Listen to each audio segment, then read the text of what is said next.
Qué alegría de verdad contar con todos ustedes nuevamente en este jueves, donde vamos a continuar con estas charlas interesantísimas sobre Jesús de Nazaret.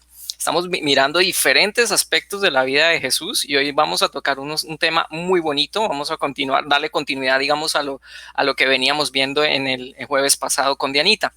Bien, entonces esta noche nos acompaña Patricia Izaza, que es de la Coordinación Local Bucaramanga 6, a quien le voy a dar ahorita la palabra, pues para que iniciemos formalmente esta charla y pues bueno, nuevamente bienvenidos a todos.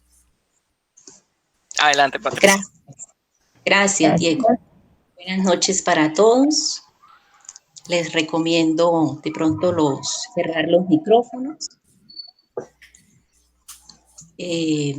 Seguimos con entusiasmo y expectativa estos encuentros de cada jueves, en donde hemos podido contemplar y vamos a seguir contemplando a Jesús como persona y en esta charla en particular en situaciones de alto contenido emocional. Rogamos al Espíritu Santo que esta charla se convierta en un diálogo, en donde Él pueda hablar a mi corazón y yo pueda responder a su llamado.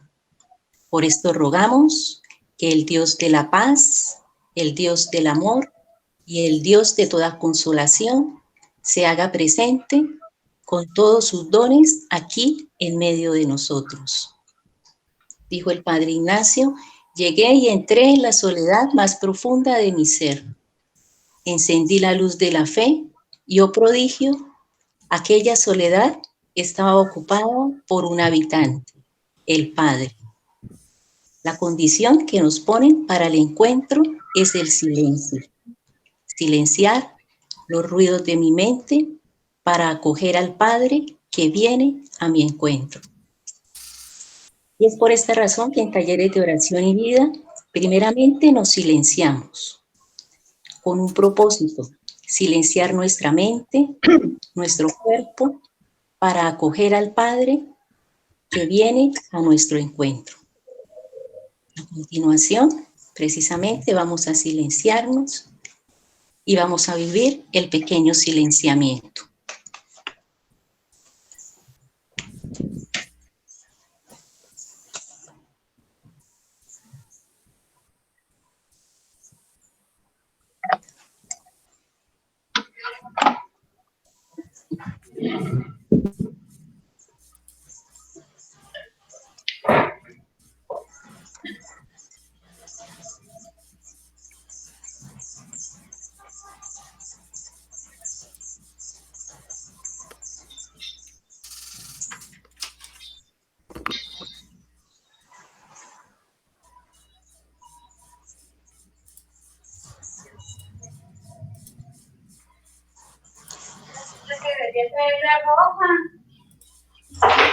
Un segundo, ya lo coloco.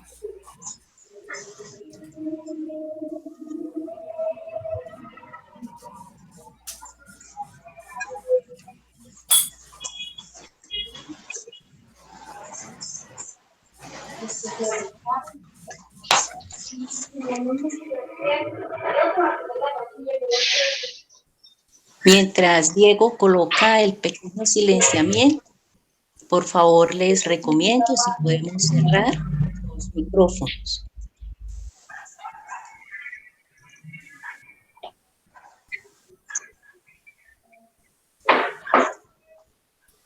Les recomiendo, por favor, si podemos cerrar los micrófonos.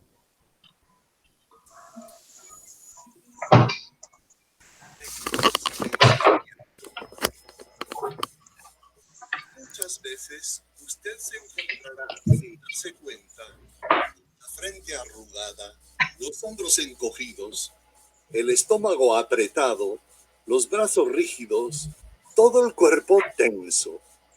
Usted es igual que el automóvil que avanza con los frenos puestos. Ejercicio. Despierte. Tome conciencia de que en este momento usted anda con los frenos puestos. En este mismo instante, suelte todos los frenos. Suéltese de un golpe todo el cuerpo, de arriba a abajo, todo entero.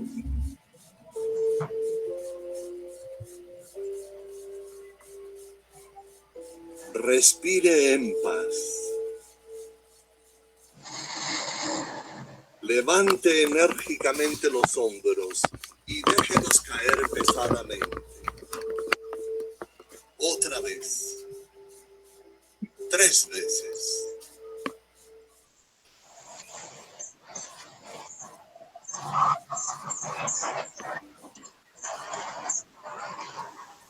Estire enérgicamente los brazos, estirando y moviendo los dedos.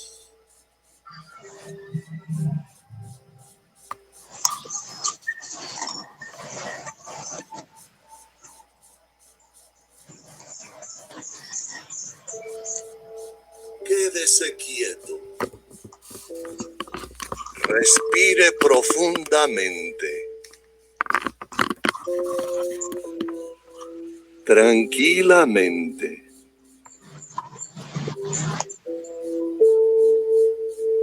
Olvídese de todo. Su trabajo, su casa, el viaje hasta aquí. Olvídese de todo.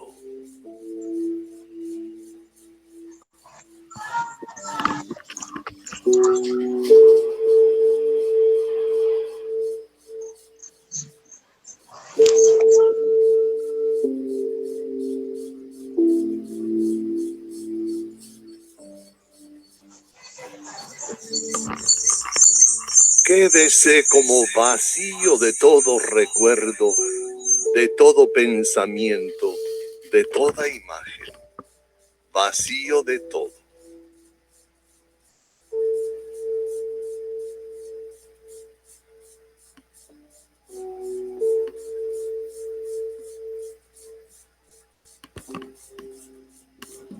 Respire tranquila y profundamente.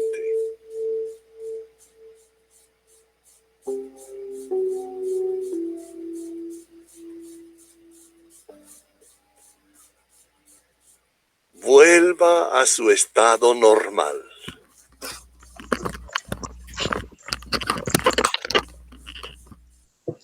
A continuación vamos a cantar y de esta manera invitamos de una manera especial al Espíritu Santo, que se haga presente en medio de nosotros con todos sus dones. El canto que vamos a hacer es Inúndame, Señor, con tu Espíritu.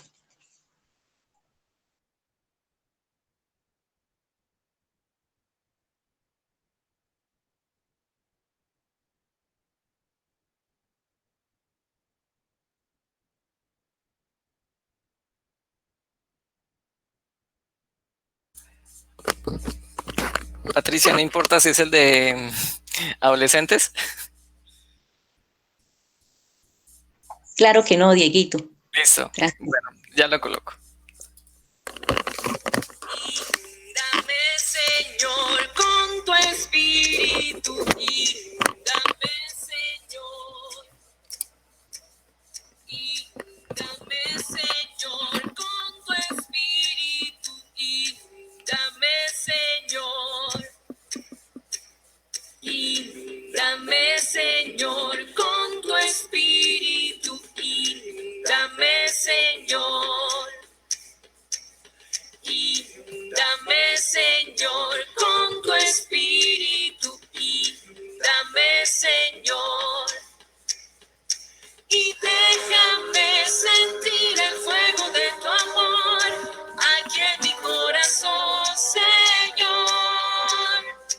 Y déjame sentir el fuego de tu amor aquí en mi corazón, Señor.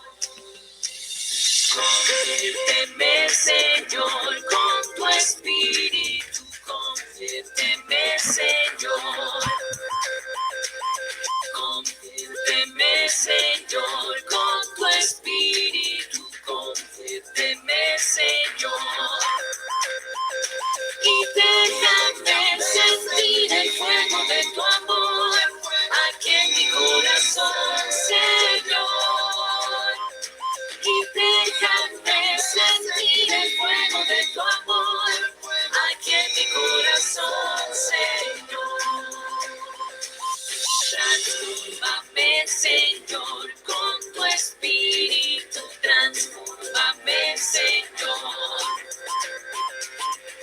Transfórmame, Señor, con tu espíritu. Transfórmame, Señor. Y déjame sentir el fuego de tu amor aquí en mi corazón, Señor. Y déjame sentir el fuego de tu amor aquí en mi corazón, Señor.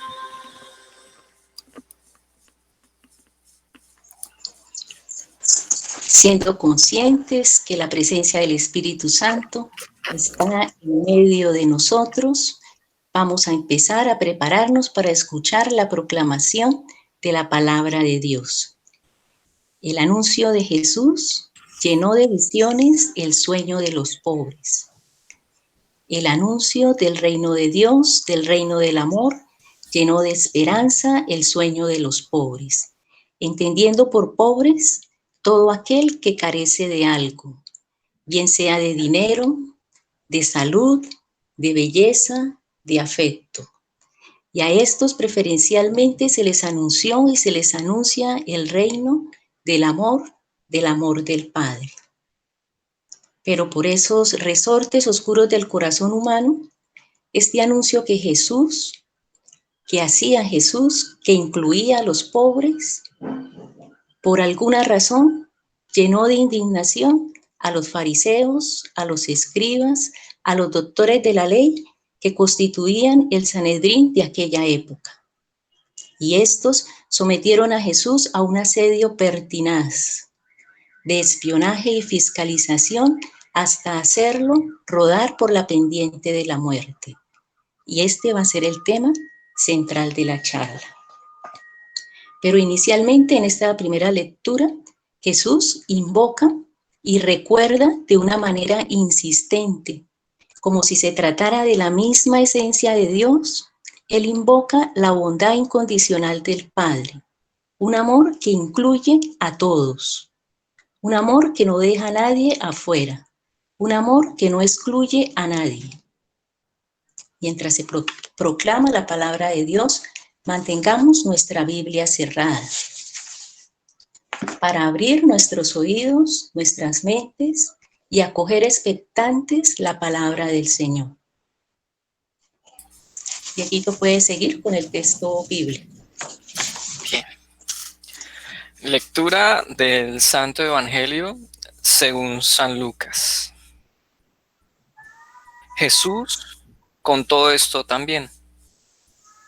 Un hombre tenía 2 hijos, y el más joven le dijo a su padre: Padre, dame la parte de la herencia que me toca. Entonces, el padre repartió los bienes entre ellos.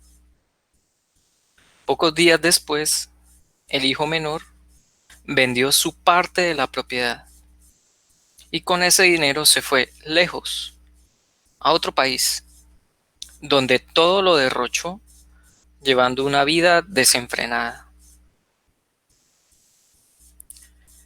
Pero cuando ya se lo había gastado todo, hubo una gran escasez de comida en aquel país y él comenzó a pasar hambre.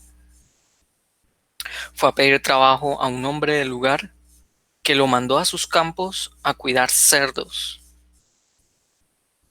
Y tenía ganas de llenarse con las algarrobas que comían los cerdos, pero nadie se las daba. Al fin se puso a pensar: ¿cuántos trabajadores en la casa de mi padre tienen comida de sobra, mientras yo aquí me muero de hambre?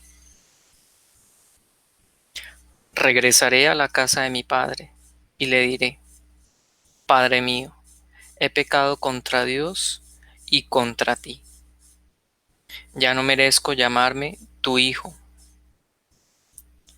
Trátame como a uno de tus trabajadores.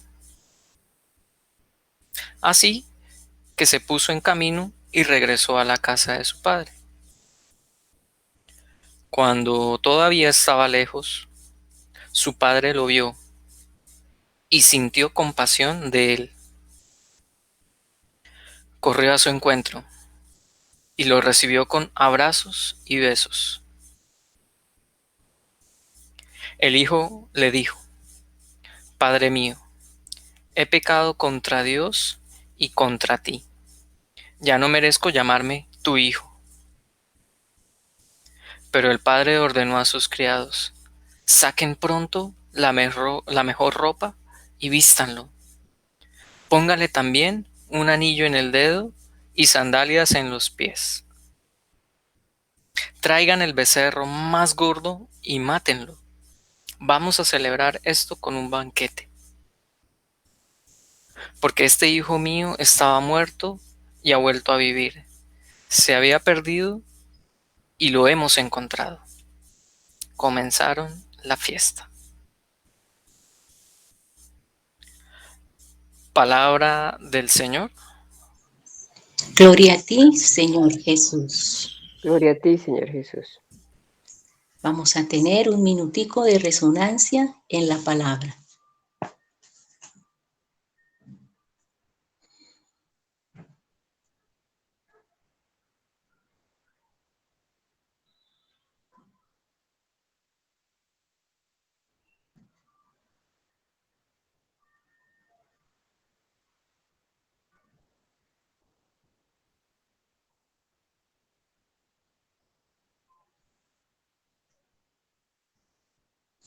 El texto bíblico proclamado se encuentra en Lucas 15, del 11 al 24. Vamos a buscarlo y vamos a quedar 3 minutos en meditación silenciosa.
Salimos de esta meditación silenciosa y si alguien quiere compartirnos lo que Dios le dijo a su corazón, lo escuchamos.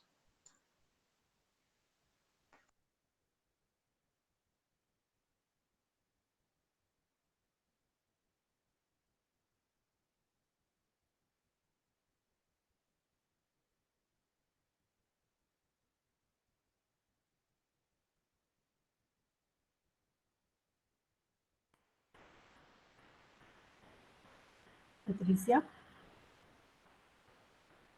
¿Sí? Claro que sí.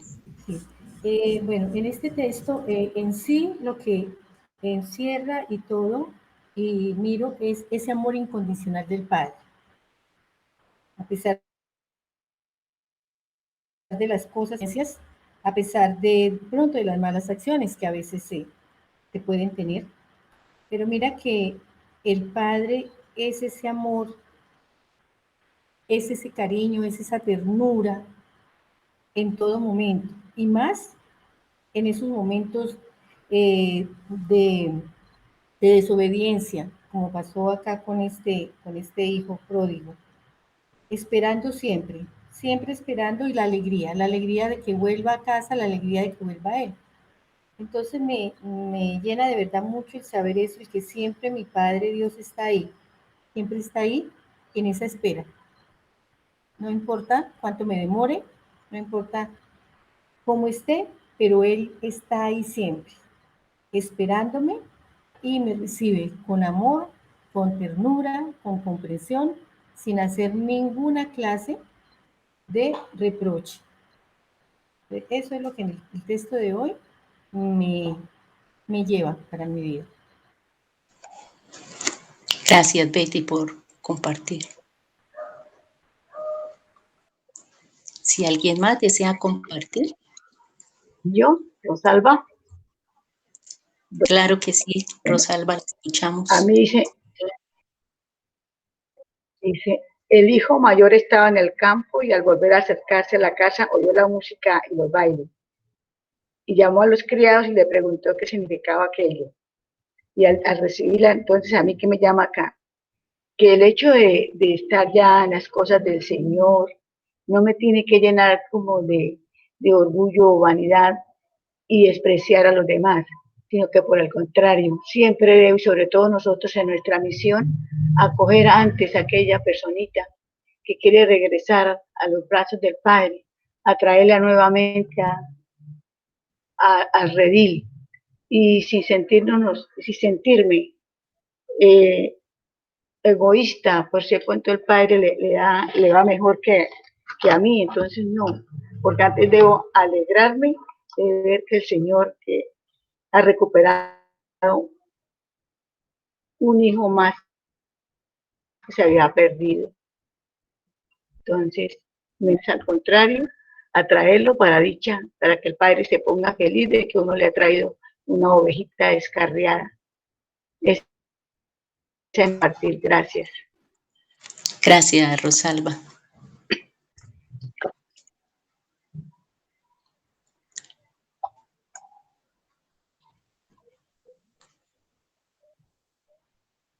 Yo les quiero compartir que me llama mucho la atención el saber con qué amor y ternura el Padre recibe al Hijo y lo viste con vestiduras nuevas, le pone calzado en sus pies y le pone un anillo en el dedo.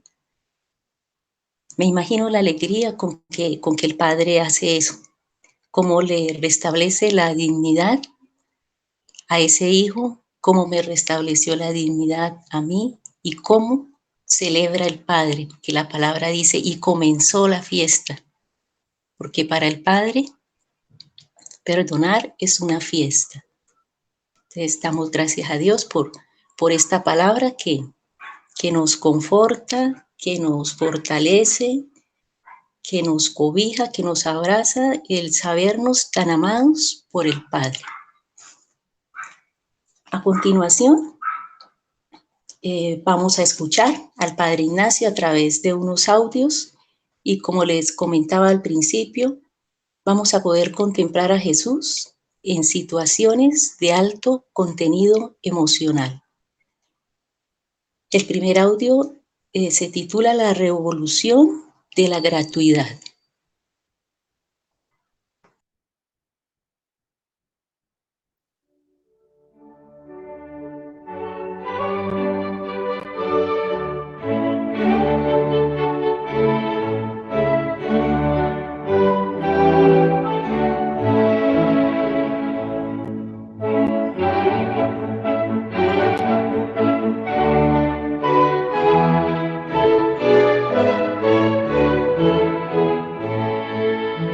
Confrontación.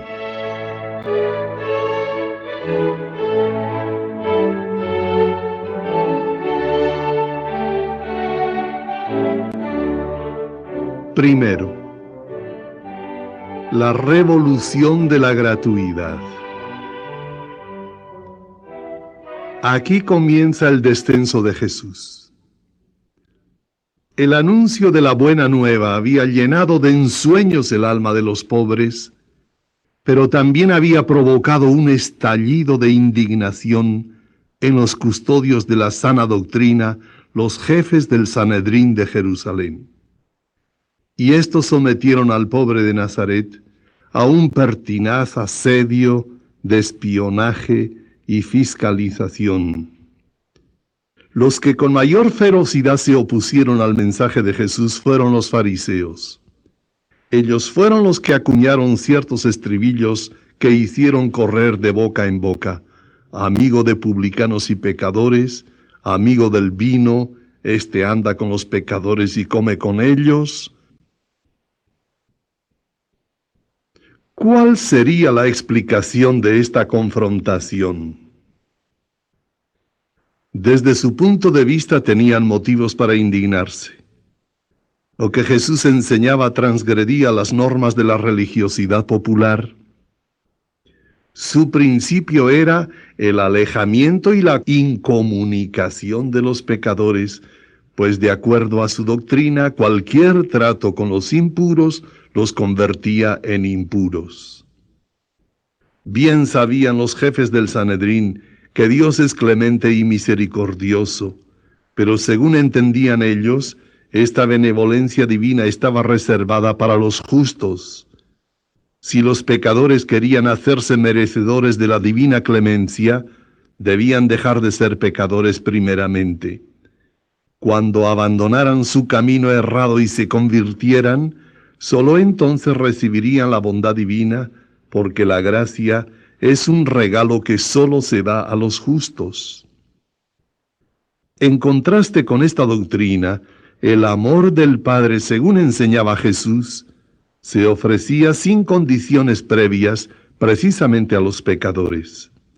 Esta novedad dejaba las cosas como si el comportamiento moral no importara gran cosa a los ojos de Dios, y esto para ellos era extremadamente grave. En toda religión, máxime en la teología judaica, la conducta moral condicionaba la autenticidad de una religiosidad. Al no ser así en la religión de Jesús, aparecían cuestionados los fundamentos de toda religión. Por consiguiente, la novedad de Jesús atentaba de alguna manera contra la ética y la moral. Los fariseos no se daban cuenta que al decir: si quieres recibir la gracia, conviértete primero, implícitamente estaban negando el amor de Dios, porque el amor que pone condiciones no es amor. En contraste, según el pensamiento de Jesús, si los pecadores experimentan primero la ternura del Padre, pronto sentirán deseos de convertirse y de volver a los brazos del Padre. Pero Dios, al amar, ni siquiera se propone la conversión del pecador. Dios ama gratuitamente, es decir, sin motivos, sin un porqué, sin un para qué, sin interés alguno, sin buscar utilidad alguna, sin poner condiciones previas, simplemente porque Dios es amor. Esta es la gran vuelta completa o revolución del Evangelio de nuestro Señor Jesucristo. De esta novedad expuesta clara e insistentemente en las parábolas, era inevitable que surgiera como reacción el escándalo, la indignación y la confrontación total entre Jesús y los custodios de la ortodoxia. A los ojos de las autoridades religiosas, Jesús aparecía como hereje y en cierto modo hasta como corruptor. Nada tendrá de extraño entonces, en el nombre de la sana doctrina, el cerco inquisitorial que de ahora en adelante van a tender en torno del pobre de Nazaret. Jesús justificará su buena nueva con comparaciones humanas de sentido común evidentes a primera vista. ¿Acaso la gente sana busca al médico? Es evidente que la razón de ser de la profesión médica es el enfermo, y el médico, como es obvio, va en busca de los enfermos y no de los sanos. El pastor no se preocupa de las 99 ovejas que están muy seguras en el aprisco. Todo su desvelo es por aquella fugitiva que anda perdida entre riscos y abismos. Se desentiende del rebaño entero y se lanza detrás de la extraviada. No he venido para prodigar cuidados a los justos que no los necesitan, sino a los pecadores. Así mismo lo hace mi Padre. No solo eso, Jesús recuerda en numerosas parábolas la bondad incondicional de Dios como si se tratara de la esencia misma de Dios, como en la dracma perdida en el Hijo pródigo. Más aún, las atenciones y preferencias de Jesús por los pecadores y marginados son un signo, una manera gráfica de anunciar que Dios es amor. Es decir, en los dichos y hechos de Jesús se actualiza y se representa el amor incondicional del Padre. Pero hay mucho más. La motivación profunda del bloqueo inquisitorial con el que van a acercar a Jesús desde este momento es su predilección por el pobre. Me explico. En la teología de Israel, la riqueza era signo de benevolencia divina y la pobreza era signo de reprobación. Un hombre es rico, mejor dicho, un hombre es pobre porque es pecador y un hombre es rico porque es justo. En este juego de conceptos, Jesús introduce una verdadera revolución copernicana. Un hombre, justamente por ser pobre, tiene garantizada la predilección divina. Los predilectos de Dios son los pobres, de consiguiente también los pecadores. Esto, naturalmente, debió sonar como un estampido en los oídos de los saduceos y sumos sacerdotes que controlaban la riqueza total de Israel. Conclusión: en el fondo de la tremenda confrontación que vamos a presenciar, se agita la cuestión del amor preferente de Jesús por el pobre. En suma, Jesús fue eliminado por haber optado por el pobre.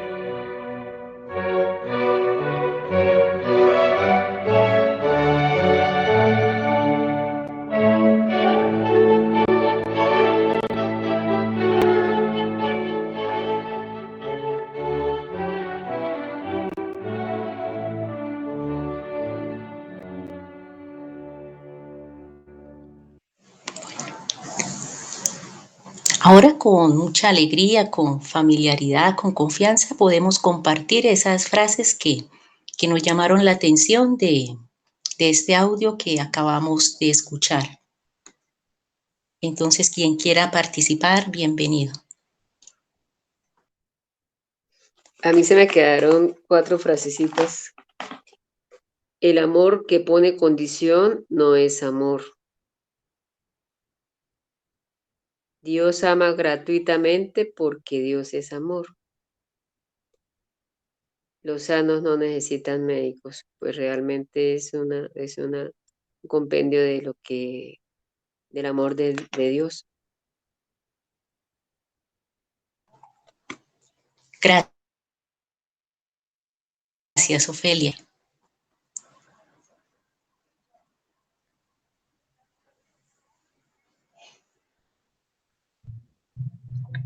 Bueno, me dice María, el hijo predilecto del Padre es el pecador y el pobre.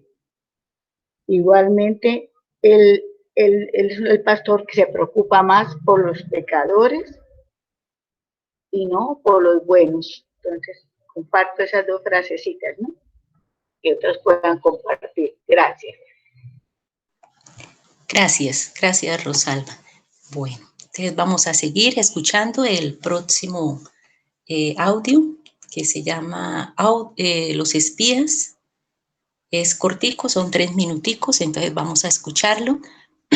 Podemos ir haciendo uso del cuaderno espiritual para tomar nota de las frases y después compartimos. Segundo, los espías.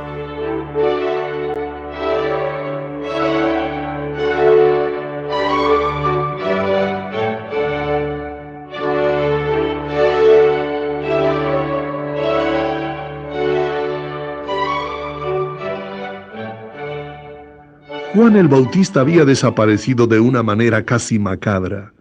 De esta manera el Sanedrín, sin mover un dedo, se había desembarazado de un personaje molesto. Pero ahora resulta que aparece otro sujeto mucho más peligroso, que asesta duros golpes en contra de la esencia misma de la sana doctrina. Las altas autoridades de Jerusalén organizaron una red de espionaje en torno al nuevo profeta. Para montar la conspiración se apoyaron en primer lugar en los fariseos y escribas residentes en Galilea. Estos grupos clericales fueron los primeros que por instigación y encargo del Gran Sanedrín comenzaron a rondar en torno de Jesús aproximadamente en el segundo semestre del primer año. Más tarde bajarían ex profeso de la misma capital especialistas en materia de ley para someter a Jesús a interrogatorios más complicados.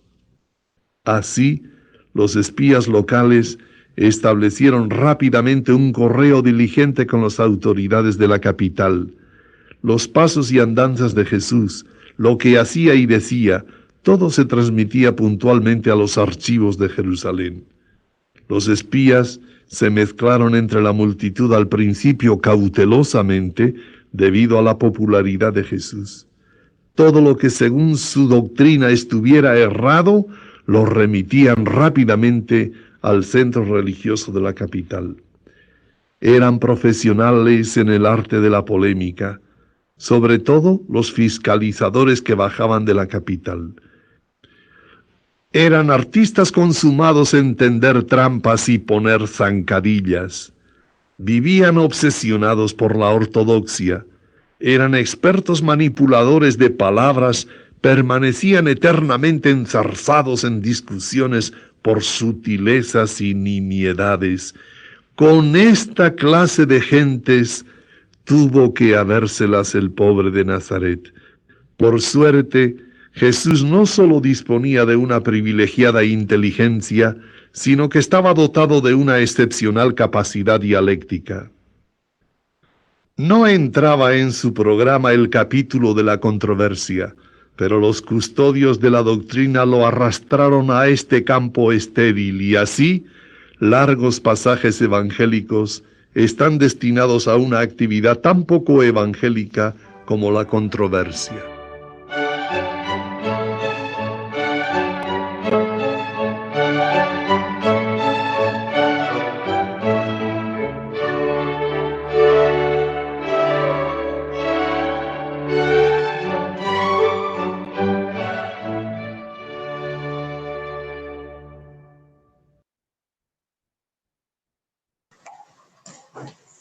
Bueno, si alguien desea compartir, lo escuchamos.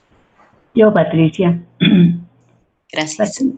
A mí me llama mucho la atención, pues, yo siempre hago las comparaciones con el Antiguo Testamento y que si estos personajes eran tan instruidos en todas las normas y leyes conocían las profecías, siempre fueron muy ciegos, nunca se dieron cuenta que estaban cumpliéndose todas esas profecías. Entonces, ¿cómo es posible? Y entonces por esa razón, ante esa ignorancia de ellos, es que someten a Jesús a ese espionaje y a esos interrogatorios tan, pues para ellos los hacían lo más complicados posibles y los tergiversaban, además de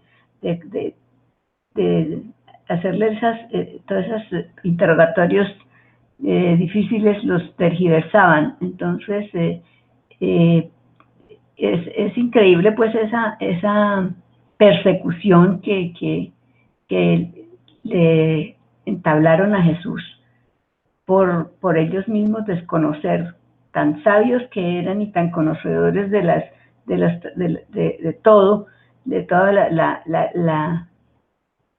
diría yo, de toda la doctrina. Por eso, por ignorancia, diría yo, fue que hicieron todo esto con Jesús. Entonces, ahí también uno lo compara con situaciones actuales y se da cuenta que en todas las épocas, por ignorancia, se ha pecado. Muchas gracias, María Inés. Y efectivamente, ¿no? Si Jesús era el pobre de Nazaret, ¿por qué constituía para ellos un peligro tan grande? ¿A qué le temían?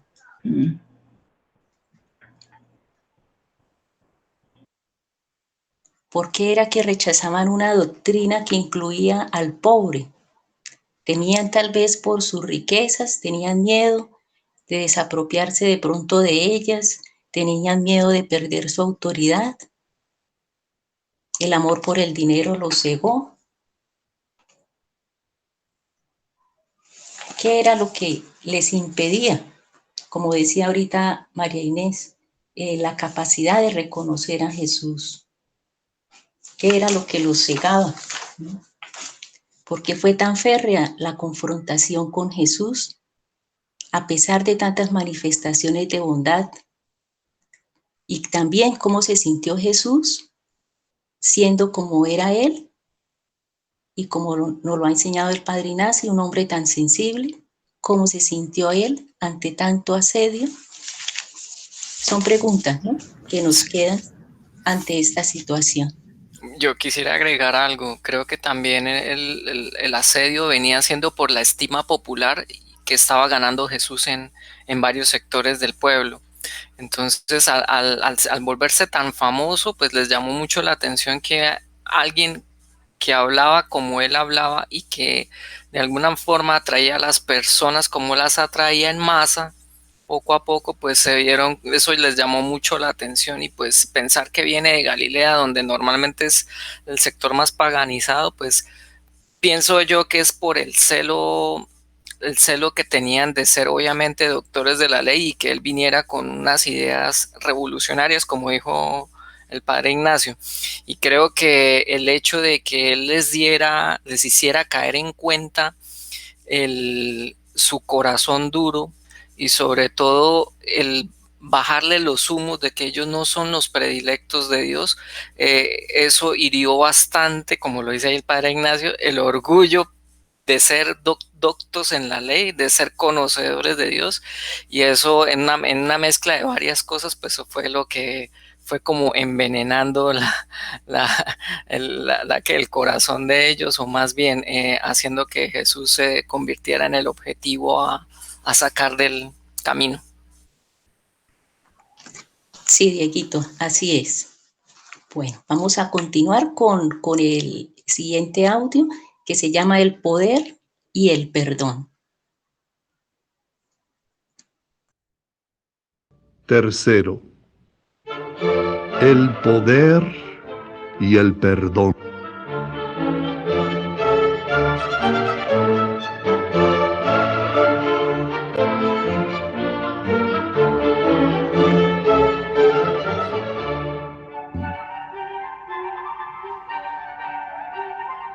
Aquel día, Jesús se dirigió a casa de un amigo donde acostumbraba evangelizar. En esta oportunidad, Además del grupo habitual de oyentes, estaban sentados fariseos y doctores que habían venido desde las aldeas de Galilea, Judea y Jerusalén. Nótese bien, fariseos y doctores venidos de Jerusalén. Cuando Jesús comenzaba su discurso, unos hombres llevando a un paralítico en una camilla trataban de abrirse paso forcejeando entre la multitud que se agolpaba a la entrada de la casa. Hubo naturalmente protestas y codazos. Ante la imposibilidad de conseguir lo que querían, trajeron una escalera y no sin dificultad subieron al paralítico al tejado y lo descolgaron hasta depositarlo delante del maestro.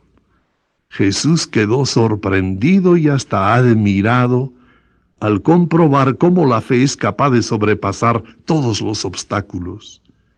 Mirando al paralítico, le dijo afectuosamente: «Hombre, tus pecados te son perdonados». Al parecer, aquí fallaba la lógica. Al paralítico no le interesaba el perdón, sino la salud. Sin embargo, había lógica. Según la teología judaica, la parálisis es fruto del pecado. Al remover la causa, se diría que el efecto queda también removido. Apenas pronunciadas las palabras del perdón, los doctores reaccionaron sobresaltados y rasgándose las vestiduras y con voz altanera comentaban entre sí: «¿Quién es este que dice blasfemias? ¿Quién puede perdonar pecados sino solo Dios?». Este comentario le dolió en el alma a Jesús. Ser tachado de blasfemo un profeta cuya pasión había sido soltar al viento el nombre de Dios era demasiado. Profundamente dolorido, les desafió diciendo: «Respóndanme si son capaces. ¿Qué es más fácil decir? ¿Tus pecados te son perdonados?, o decir: levántate y anda». Un largo silencio fue la respuesta. En realidad no había respuesta posible, porque si perdonar pecados era privilegio exclusivo de Dios, también lo era hacer caminar a un paralítico. El pobre de Nazaret tomó en sus manos la brasa ardiente de aquel desafío y ante el pasmo general y sin dejar de mirarlos a la cara, dijo: «Pues para que vean que el Hijo del Hombre tiene poder para perdonar pecados», dijo al paralítico: «yo te lo mando, toma tu camilla y vete a casa». Y ante el asombro de todos, el paralítico se levantó, tomó la camilla a hombros y se fue. La gente tenía un solo comentario: «Hemos visto cosas increíbles». Y los fariseos, no había nada que hacer. Ahora ellos tenían entre sus manos una acusación de grueso calibre para transmitirla a los colegas de Jerusalén: una blasfemia.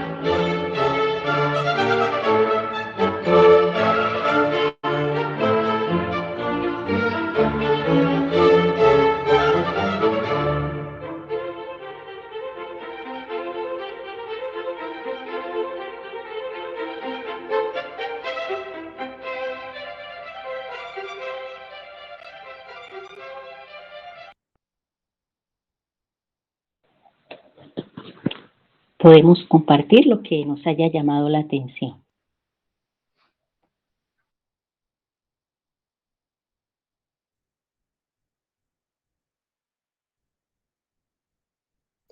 Dos frasecitas.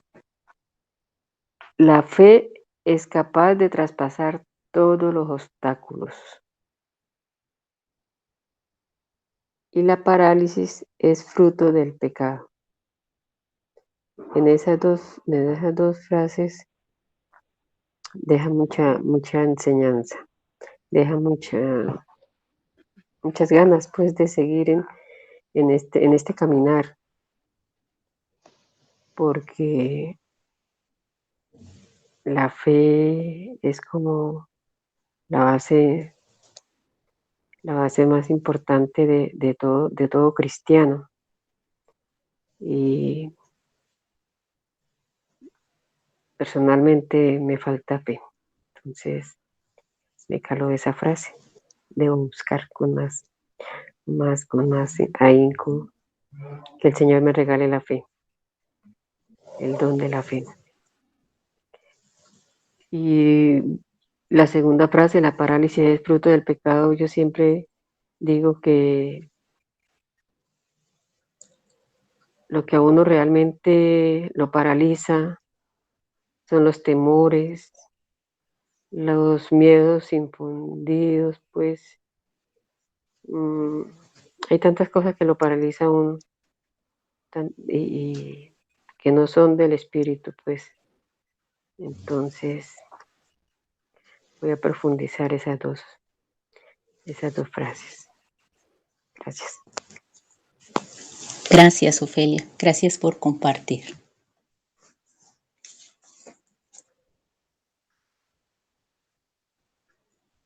Fijémonos que la sanación del paralítico delante de los fariseos y delante del pueblo podría verse como una demostración de poder.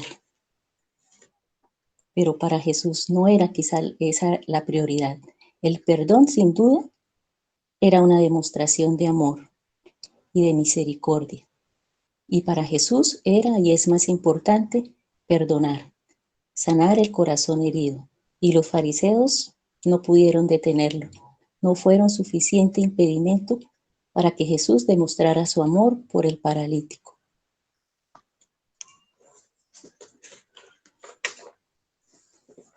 No sé si alguien quiera compartir algo más.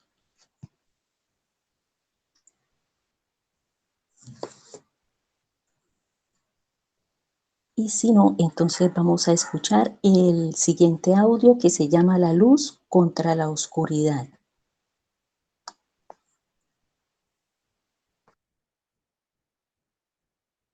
Cuarto, la luz contra la oscuridad.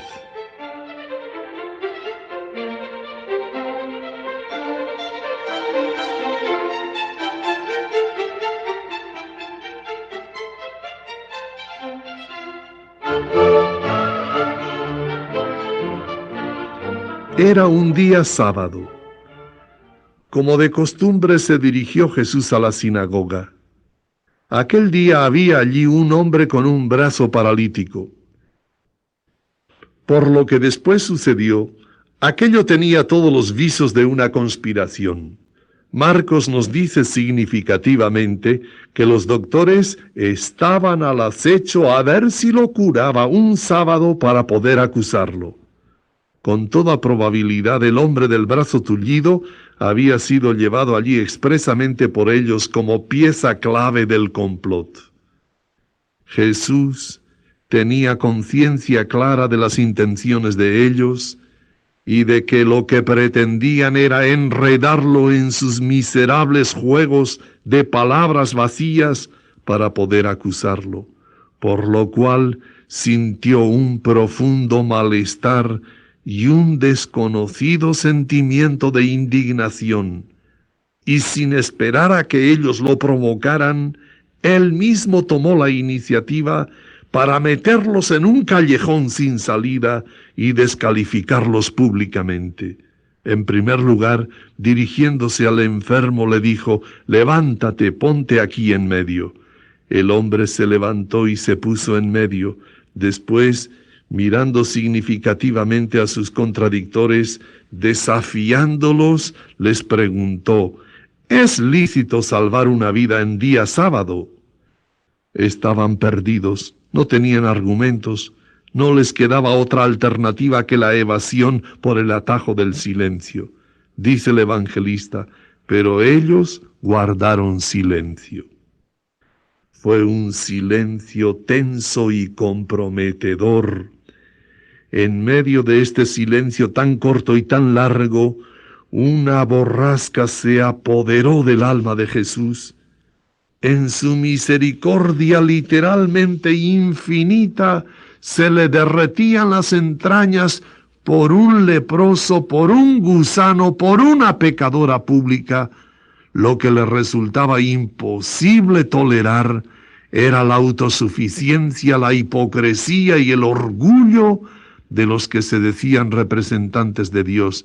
Y así, en ese momento, sentimientos ignotos y agitados se desataron en su corazón como tempestad en alta mar, y Marcos nos entrega este terrible versículo. Entonces, mirándolos con ira y dolorido en su corazón por la dureza de ellos, palabras desusadamente fuertes. Es la primera y única vez que el evangelista vislumbra en los ojos de Jesús sentimientos de ira. Cómo le dolían las maquinaciones orgullosas que pretendían neutralizar su programa de salvación. Dijo al paralítico: extiende tu mano. Él la extendió y quedó restablecida su mano. Y el evangelista agrega este comentario: en cuanto salieron los fariseos, se confabularon con los herodianos en contra de él para tramar cómo eliminarlo. Es la primera vez que aparece explícitamente en el Evangelio la intención premeditada de asesinar a Jesús. Fue la lucha de la luz contra la oscuridad en un tenebroso desfiladero.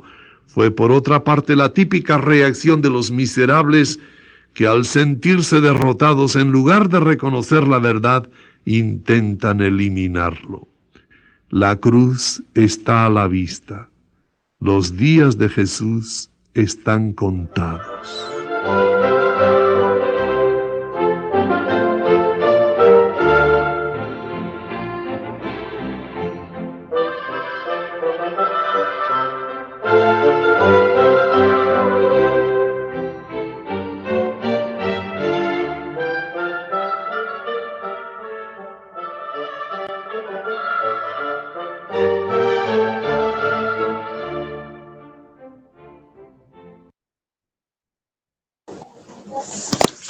Quien desee compartir, con mucho gusto lo escuchamos.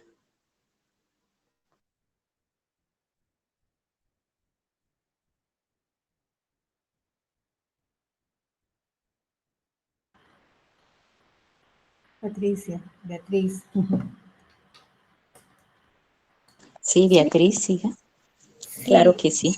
Me llega de verdad mucho ver esa, y me lo imaginaba acá, ver a Jesús como con esas entrañas de misericordia, ¿no? Dice, con esa misericordia infinita de Jesús hacia todos esos necesitados, paralíticos, a los leprosos, a la mujer pecadora. Ver que Él quería era todo eso, esa salvación, de verlos bien y estar enfrentado a esos, dice, orgullosos representantes de Dios. Y ver cómo eso llega a que ellos maquinen esa conspiración para no dejar que Jesús, la fama que estaba teniendo, el respeto que estaba teniendo, de ver que era tan diferente a lo que ellos decían, porque ellos decían se creían pues allá, sabían mucho de Dios y era una ley lo que ellos decían y cómo lo decían, pero nunca tuvieron de verdad esas entrañas de misericordia de Jesús, nunca las tuvieron por todas las actuaciones, y ver cómo llegan a maquinar tantas cosas y a esa intención de matar a Jesús, ¿no? No reconocer la verdad. Y veo que todo esto, cosas que Jesús nos enseña cada día en nuestra vida, porque uno dice, tanto tiempo que pasó, pero miremos que todo esto es una cuestión de día, de actualidad, ¿sí? Y es ver eso, que cada uno de nosotros no caigamos en eso de pronto. Primero, con toda la humildad y todo, reconocer la verdad, reconocer al otro, reconocerlo, verlo con esos ojos de Jesús Y no, nada, no hay conspiraciones, simplemente es entender y dejar el orgullo, porque es que el orgullo es el que lleva a todas estas cosas.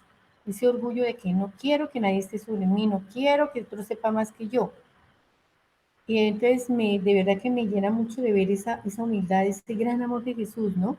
Ese sufrimiento de Él por el otro y rabia también de ver cómo los otros les importaba a ellos, porque no le importaba a la gente, sino era ellos, sobresalir y yo soy el que mando y aquí soy yo y aquí estoy yo.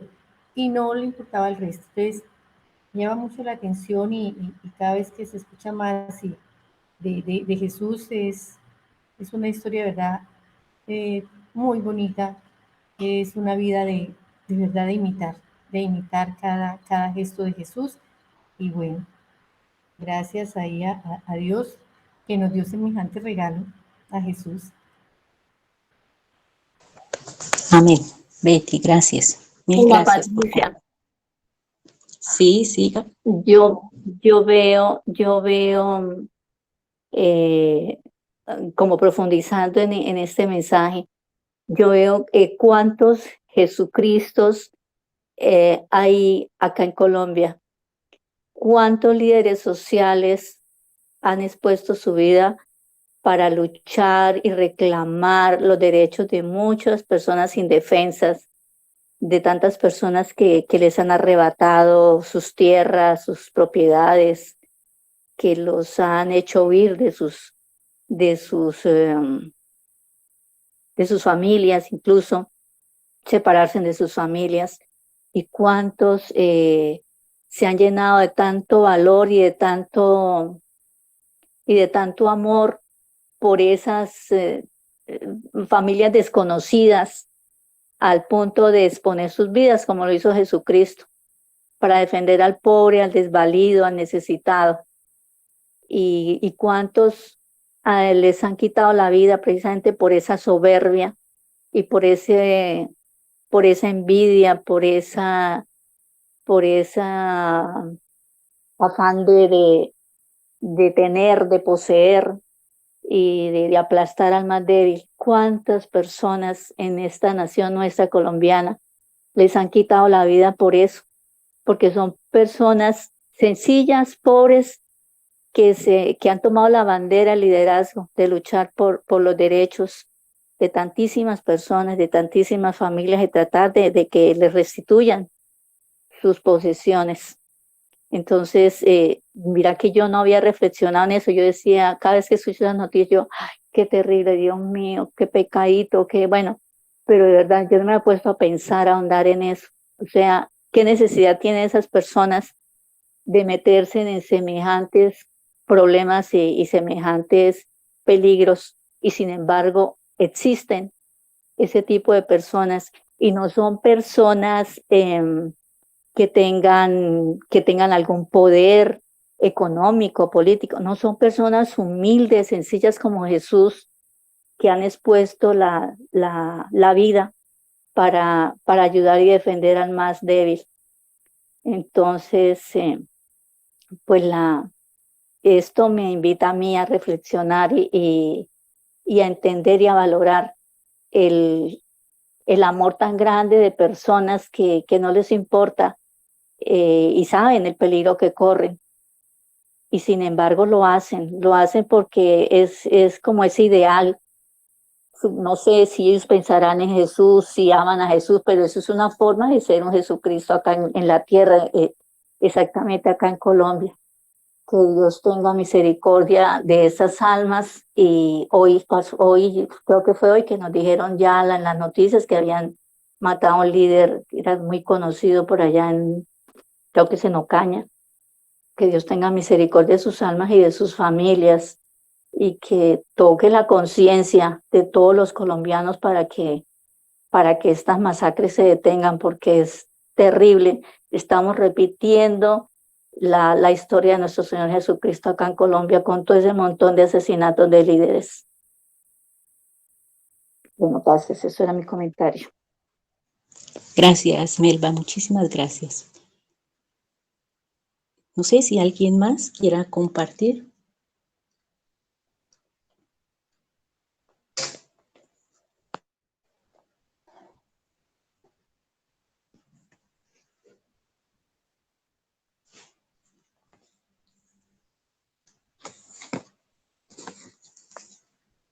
cómo le dolía al Señor esa falsedad, las maquinaciones orgullosas que pretendían neutralizar su programa de salvación.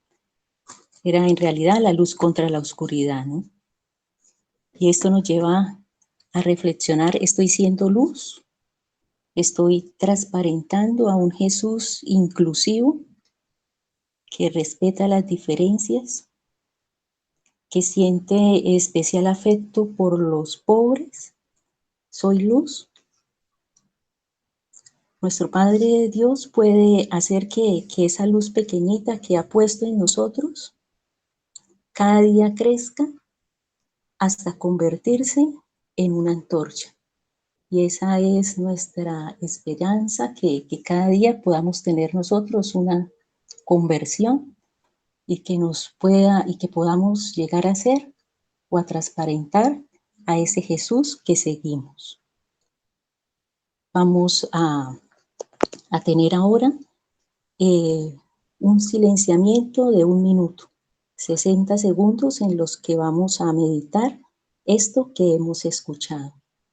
¿Y a qué me invita Jesús? Pues comenzamos este silenciamiento.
Bueno, ya finalizando, le damos gracias a Dios por este espacio y también por las personas que hacen posible que esto suceda, que Dios las bendiga.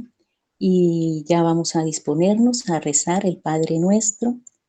Entonces, con mucha devoción, decimos: Padre nuestro que estás en el cielo, santificado sea tu nombre, venga a nosotros tu reino, hágase tu voluntad en la tierra como en el cielo. Danos hoy nuestro pan de cada día, perdona nuestras ofensas, como también nosotros perdonamos a los que nos ofenden. No nos dejes caer en la tentación y líbranos del mal. Amén. El Señor nos bendiga y nos guarde, ilumine su rostro sobre nosotros y se apiade de nosotros. Nos muestre su rostro y nos conceda la paz. El Señor nos bendiga, en el nombre del Padre, del Hijo, del Espíritu Santo. Amén. Bueno, shalom para todos. Shalom para todos. Muchísimas gracias. Shalom. A ustedes, muchas gracias. Shalom, shalom. Muchísimas gracias, Patricia. Feliz noche. Feliz noche para todos. Dios les bendiga. Que descanse. Gracias, Patricia. Gracias. Gracias, Patricia. Muy amable. Dios les bendiga. Buenas noches. Chao. Hola, Rosalvita. Chao. Chao. Dieguito. María. Que descansen, buenas noches. Que descansen, feliz noche. Muy Buenas amable. noches. Nos vemos si Dios quiere el otro jueves. Sí, nos veremos.